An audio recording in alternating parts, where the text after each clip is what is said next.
온 만물의 창조자가 되어주시는 하나님 아버지, 오늘도 변함없이 이 세상이 하나님이 만드신 대로 흘러가게 하시고 또 하나님이 작정하신 바대로 온 만물들이 하나님의 영광을 드러내게 해주심을 감사를 드립니다. 하나님, 우리 또한 하나님의 손에 지어지고 만들어진 피조물들이오니 하나님, 주님을 아는 자들을 통하여 하나님 영광 드러내기를 원합니다. 하나님의 부르심에 합한 삶을 살아낼 수 있기를 소망합니다. 부르심의 자리가 무엇인지 깨닫게 하여 주시고 살아간 삶의 그 자리 가운데 찬양하고 기도하며 살아갈 수 있도록 하나님 허락하여 주옵소서. 온전히 하나님을 섬기고 온전히 하나님을 영광 올려드리는 삶이 되어줄 수 있기를 원합니다.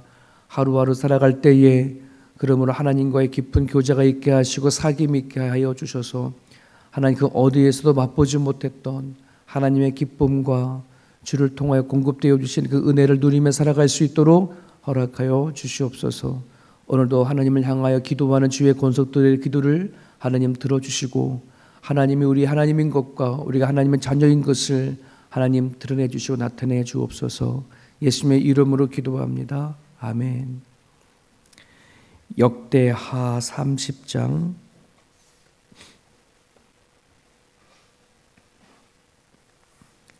13절에서 27절까지입니다. 역대하 30장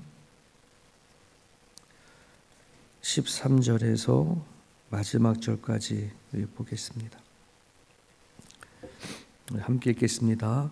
둘째 달에 백성이 무교절을 지키려 하여 예루살렘에 많이 모였으니 매우 큰 모임이라 무리가 일어나 예루살렘에 있는 제단과 향단들을 모두 제거하여 기드론 시내에 던지고 둘째 달 14째 날에 유월절 양을 잡으니 제사장과 레위 사람이 부끄러워하여 성결하게 하고 번제물을 가지고 여호와의 전에 이르러 규례대로 각각 자기들의 처소에 서고 하나님의 사람 모세의 율법을 따라 제사장들이 레위 사람의 손에서 피를 받아 뿌리니라.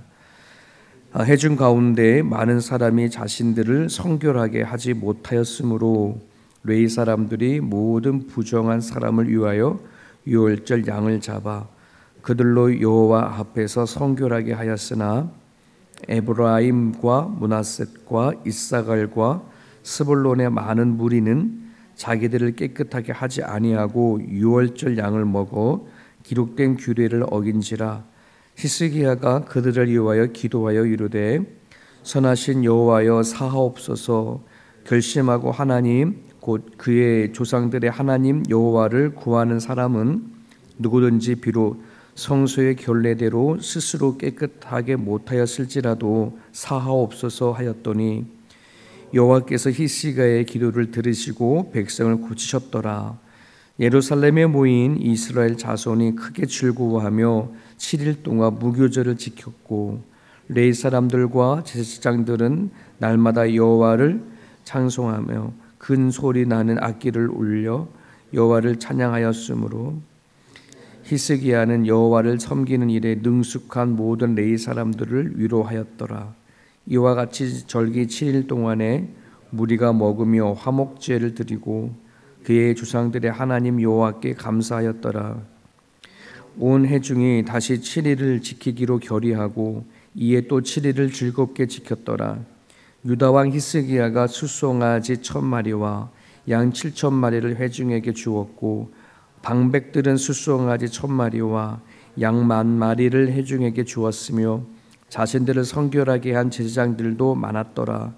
유다 온 회중과 제사장들과 레위 사람들과 이스라엘에서 온 모든 회중과 이스라엘 땅에서 나온 나그네들과 유다에 사는 나그네들이 다 즐거워하였으므로 예루살렘에 큰 기쁨이 있었으니 이스라엘 왕 다윗의 아들 솔로몬 때로부터 이러한 기쁨이 예루살렘에 없었더라.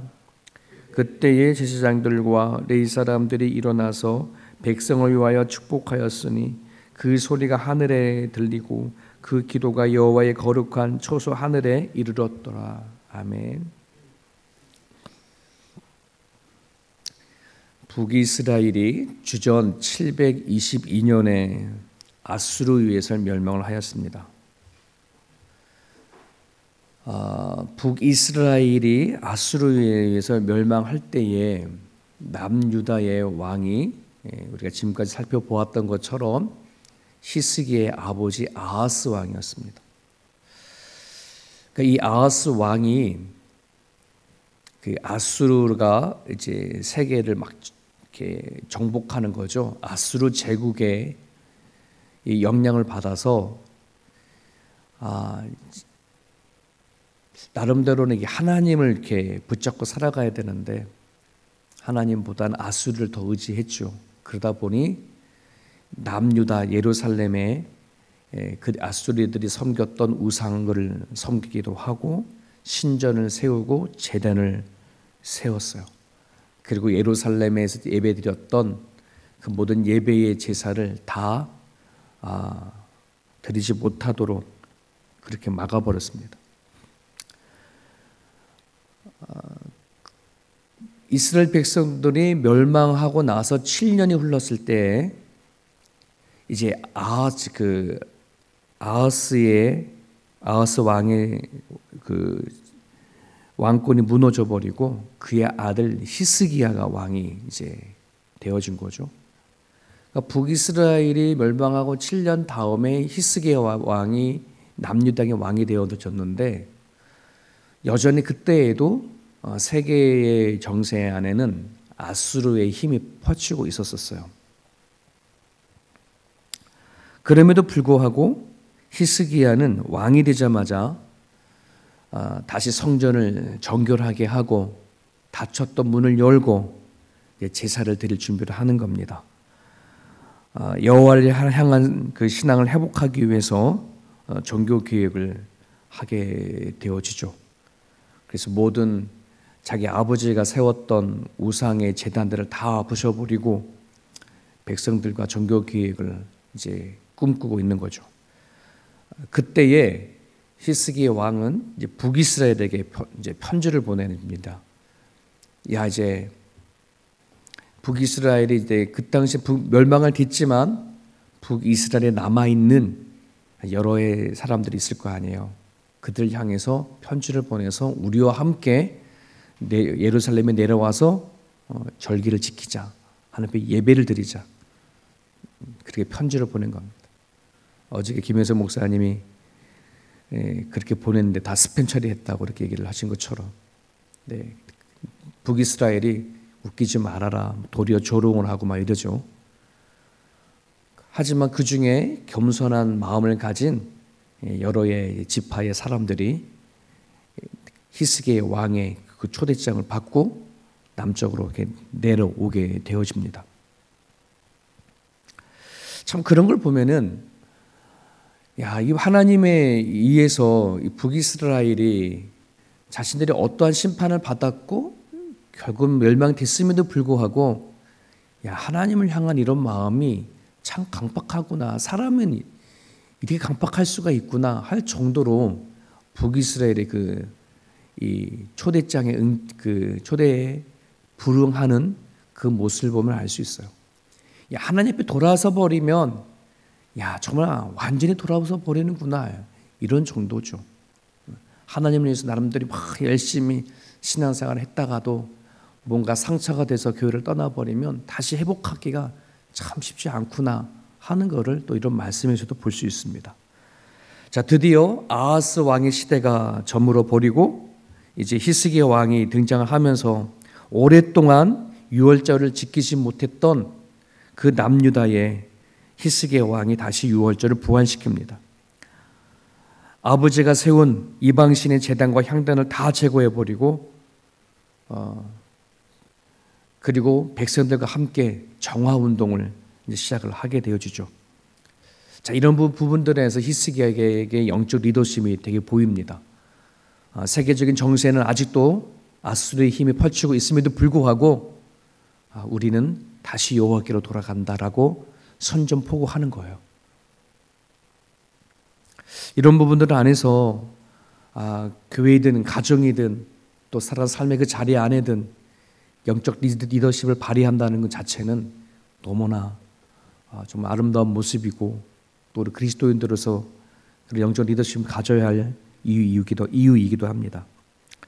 자, 이렇게 왕과 백성들이 하나님 앞에서 정함운동을 할 때에 정말 앞장서야 할 사람들이 바로 하나님을 섬겼던 사람들이잖아요. 제사장들이나 레위인들인데 이들이 적극적으로 나서지 못하는 거예요. 아마 눈치만 봤던 것 같아요. 오랫동안 아하스 왕과 그 밑에서 절개 노릇을 했던 많은 정치인들이 존재를 하니 히스기야 왕이 자기 개인의 영적 리더십을 가지고 치고 나가는데 이거 따라가도 되나? 네. 불이익을 당하면 어떡하나? 아수르의 공격을 받으면 어떡하나? 나름대로의 국내 정세나 국제적인 정세를 막 읽어보면서 주춤주춤했던 것 같아요. 그래서 적극적으로 나서지 못합니다.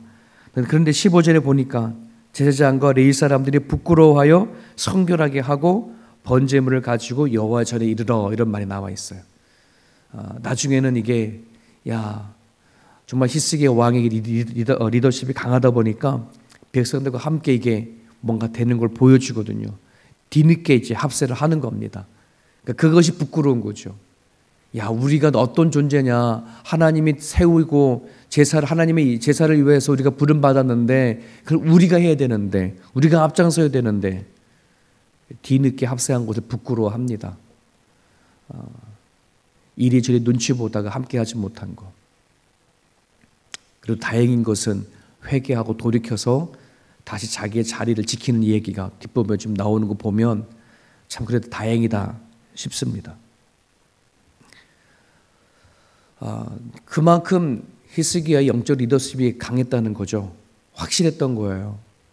만약에 이 왕이 그런 마음을 갖고 있어도 성전을 지키고 또 담당했던 제사장과 레위인들이 뒷받침되지 아니하면 가기 힘들거든요. 왕이 혼자 간다는 자체가. 그럼에도 불구하고 하나님을 향한 열정과 확신을 가지니 따라오면 따라와 이렇게 한 거죠. 그러니까 백성들과 함께 해버린 거예요. 참 여러분 이런 부분들에는 참 제사장 레위인들이 참 부끄러웠겠구나 싶습니다. 여러분 오늘 이 시대를 살아가는 데 있어서 구약의 제사장과 레위인이 과연 누굴까? 오늘날 교회를 이끌어가는 목회자들인가? 절대 그러지 않아요. 구약의 제사장과 레위인들은 오늘날 예수 그리스도를 믿는 그리스도인들이에요. 하나님의 택한 백성들이에요. 내가 영적 리더십은 교회 목회자만 가져면 되겠구나, 교회 안에 직분자만 가져면 되겠구나가 아닙니다. 예수 그리스도로 부름을 받은 예수 그리스도 믿는 모든 사람들에게는 다 똑같은 부름을 받았어요. 평신도라는 말은 솔직히 이건 사라져야 한 단어 중에 하나입니다. 만약에 평신도가 존재를 한다 그러면 다 평신도예요. 목사도 평신도고 장로, 권사, 집사도 다 평신도해야 돼요. 근데 이게 계급이 되죠. 네, 평신도는 아무 직분을 받지 않은 사람들, 그 다음에 집사, 권사, 안수 집사, 장로 이렇게 되잖아요. 여러분 기독교가 가지고 있는 잘못된 완전 변질되어진 직분이거든요. 모든 사람들이 다 평신도예요. 평신도인데 그 중에 하는 역할이 다른 거예요. 부르심의 자리가 다른 것인데 평신도라고 고백하는 모든 사람들은 다 하나님의 똑같은 제사장의 분을 받았습니다. 저도 그렇고 누구나 할 것 없이. 그래서 교회를 다니는 모든 사람들은 다 목사만큼 성경을 알아야 되고 목사만큼 기도해야 되고 목사만큼 영적 리더십을 가지셔야 됩니다.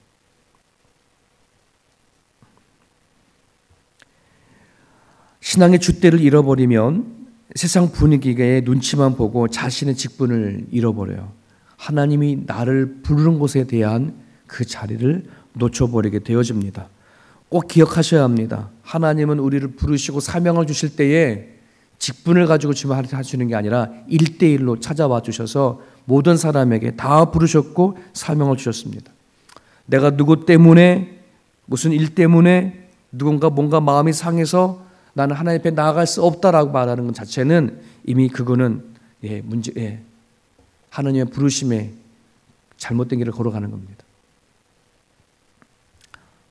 하나님의 부르심을 끝까지 지켜지는 사람, 내가 누구 때문에 아니라 하나님 앞에 1대1로 부름받은 그런 존재이기 때문에 나는 반드시 하나님 앞에 서야 된다라고 하는 이 마음을 갖고 살아가는 것이 성결입니다.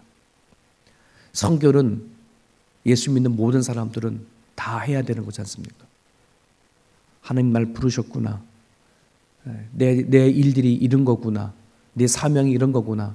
깨닫고 감당하는 것을 사명이라 성결이라 합니다. 17절에서 20절을 보면 유월절을 준비하는 상황에 사건 하나가 터집니다.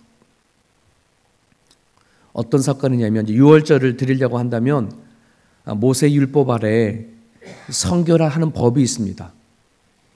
이렇게 해야 되고 저렇게 해야 되어져서 유월절에 어린 양의 음식을 먹을 수 있도록 하나님 앞에 죄를 고백하고 회개하는 그 모세 율법을 향한 성결법이 있습니다. 근데 이 히스기야 왕이 북이스라엘에 편지를 보냈잖아요. 그래서 겸손한 사람들이 그 말씀, 그 편지에 응해져서 예루살렘 내려왔단 말이에요. 남유다도 오랫동안 제사를 드리지 못했으니 성결법이라는 것이 과연 있었나 할 정도로의 잊어버리고 있었을 뿐만 아니라 북이스라엘은 더구나 더한 거죠.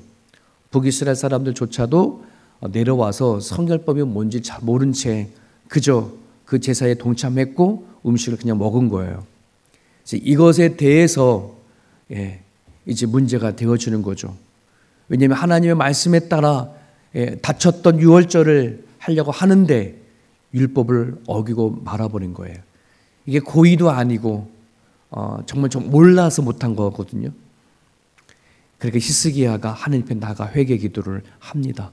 구체적으로 어떤 회개를 했는지를 알 수 없지만 이 상황을 바라보면은 이렇게 분명히 얘기했을 겁니다. 하나님, 우리가 고의적으로는 우리가 이 성결법을 어긴 것이 아니라 이만저만해서 그동안 제사를 드리지 못한 상황 안에 있다 보니 다 잊어먹어 못 드렸으니 용서해 주십시오. 하나님, 북이스라엘이 멸망한 것이 율법을 안 지켜서가 아니라 나름 하나님을 향한 그 제 마음을 잃어버렸기 때문에 북이스라엘이 멸망했다면 오늘 우리들은 비록 율법은 범했어도 마음만큼은 하나님을 향하고 있습니다. 이렇게 기도했을 거예요. 하나님이 그게 너무 좋으셨던 거죠.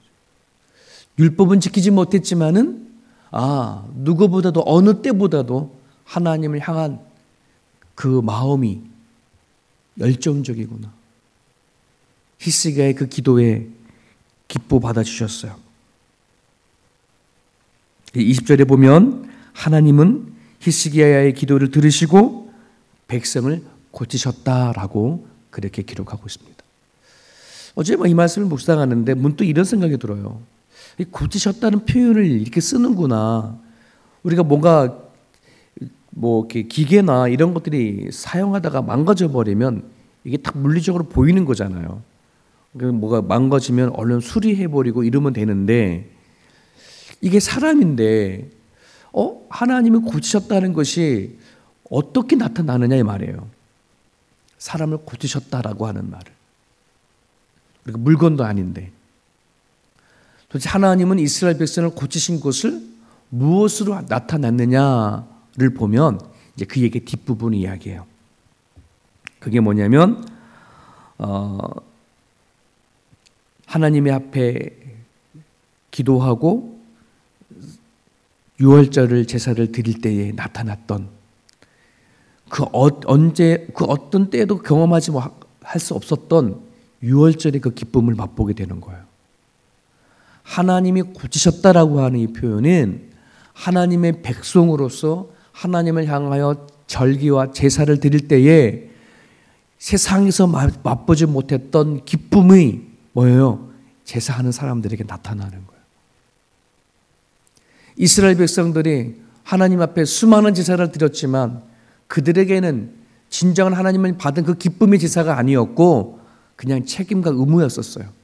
모세의 율법이었으니 그냥 마땅히 그냥 해야 되는 일이었지 그 제사를 드리면서 와, 그 기쁨이라는 걸 맛보지 못했던 거죠. 여기서의 고치셨다고 한다는 말은 예배를 통한, 제사를 통한 공동체가 맛보지 못했던 기쁨을 맛보는 것, 이게 치유입니다.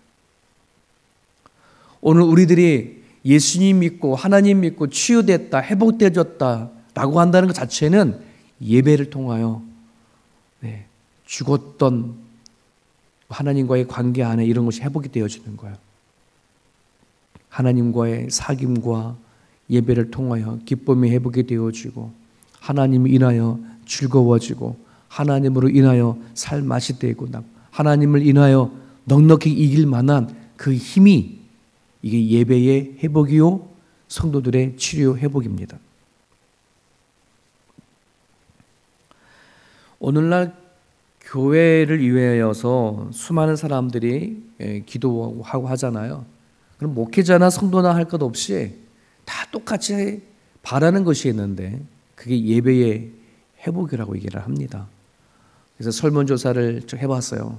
목회자들 대상으로 따로 설문조사를 해보고 성도들을 대상으로 설문조사를 하면서 과연 신앙생활을 하면서 교회에게 바라고 원하는 것이 가장 뭐냐, 무엇이 회복되어지기를 원하고 무엇을 얻기를 원하느냐라고 말할 때 가장 많이 나오는 첫 번째가 예배를 두고 얘기를 합니다. 그만큼 우리들에게는 예배가 강조되어지고 우선시가 되어지는데 왜 우리는 이 예배의 회복을 그렇게 간절히 바르고 원하느냐? 예배를 통해서 기쁨을 얻기를 원하는 그 간절한 소망이 있기 때문에 그렇거든요. 근데 그 예배가 회복이 되어지려면 반드시 성결함이 이루어져야 돼요. 성결함. 좀 전에 아까 성결함이란 건 뭐냐면 하나님이 부르심에 대한 그 부르심에 대한 응답이에요. 그 부르심에 대해서 내가 소명을 갖고 사명을 갖는 그 자세를 이게 성결하는 거라 말했는데 그러한 것이 우리 마음 가운데 있어야 하나님 앞에서 내가 죄인입니다라고 하는 이 고백을 할 수 있습니다. 하나님의 부르심이 확실해야 하나님 내가 죄인입니다라고 말할 수 있고요. 그리고 하나님으로 인하여 내가 살기를 원합니다라고 하는 간절한 사모함이 만들어지게 되어집니다. 하나님 말씀만 하십시오. 내가 듣겠습니다라고 하는 결단 또한 하나님의 부르심이 확실하면 그 마음이 생기거든요.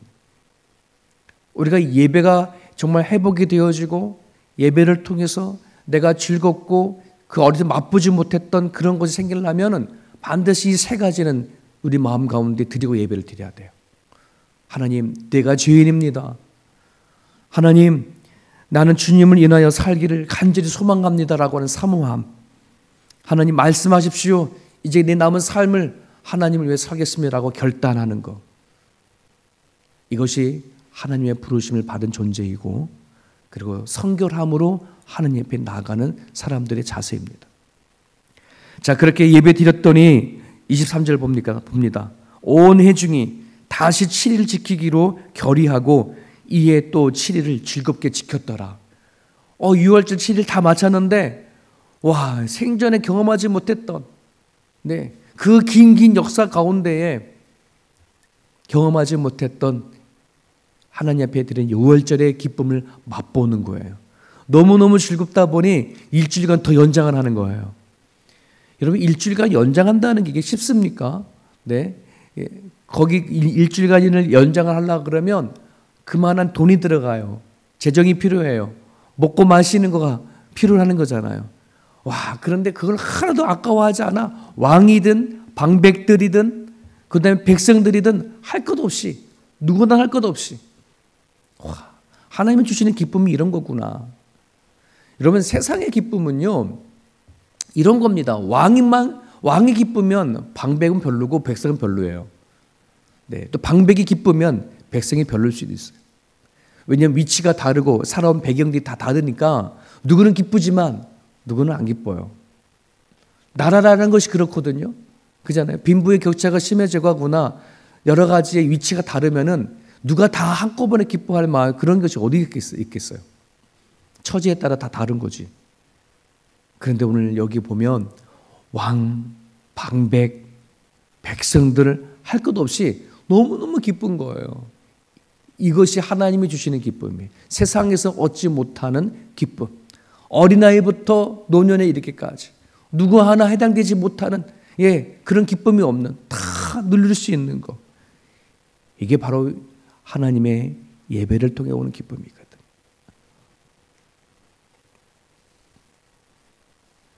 하나님이 주시는 기쁨 안에는 기꺼이 헌신하는 것과 기꺼이 희생과 이런 것들이 나타나요. 저는 그래서 소망합니다. 하나님, 나는 죽고 예수 사는 세움교회에 정말 온 성도들이 하나님 앞에 예배드리는 것이 진정으로 기쁘고 예배가 회복이 되어져서 누가 억지로 하는 그런 섬김이 아닌, 누가 억지로 봉사하는 것들이 아닌, 하나님을 통해 너무 기뻐서 드려지는 제사가 있고 봉사가 있고 헌신이 있는 그런 교회가 되어지기를. 교회마다 일할 일꾼이 부족하고 일할 사람들이 없어서 교회를 이끌어가는 자는 또 맡기기 바쁘고, 평신도로 가는 사람들은 나는 그거 하면은 내 삶 살 수 없어 거절하기 바쁘는 그런 교회들이 얼마나 이 시대에 많아요. 꿈꾸고 기도했으면 좋겠습니다. 하나님 앞에 예배가 회복이 되어서 하나님 오는 기쁨으로 마음껏 내 가정이나 일터나 교회나 그런 기쁨으로 세워갈 수 있는 그런 성도가 되어줄 수 있도록. 여러분, 우리가 예수를 믿고 신앙생활 할 때에 나만 행복하면 안 되고, 나도 행복해야 되고, 타인도 행복해야 되고, 하나님도 행복해야 돼. 하나님만 행복하는 것도 안 돼. 하나님도 그거 안 좋아해. 하나님도 행복하고 기쁘고, 우리들도 기쁘고, 그래야지. 그렇지 않습니까? 하나님 그걸 원하십니다. 오늘 나의 예배가 모든 사람들을 기쁨을 위한 것이 되어줄 수 있기를, 나의 신앙과 나의 믿음이 서로를 위한 것이 되어줄 수 있도록 이 시간 기도해 주시면 좋겠습니다. 그래서 이 아침에 여러분 기도해 주실 때에 하나님 예배가 회복되어줄 수 있도록 기도해 주셔서 성결한 마음으로 하나님 앞에 나아가고, 그리고 그것으로 인한 예배의 기쁨과 또 기쁨을 통해서 오는 헌신과 또 희생이, 또 주를 위한 삶이 우리 삶 가운데 있게 달라고 이 아침에 기도해 주셨으면 좋겠습니다.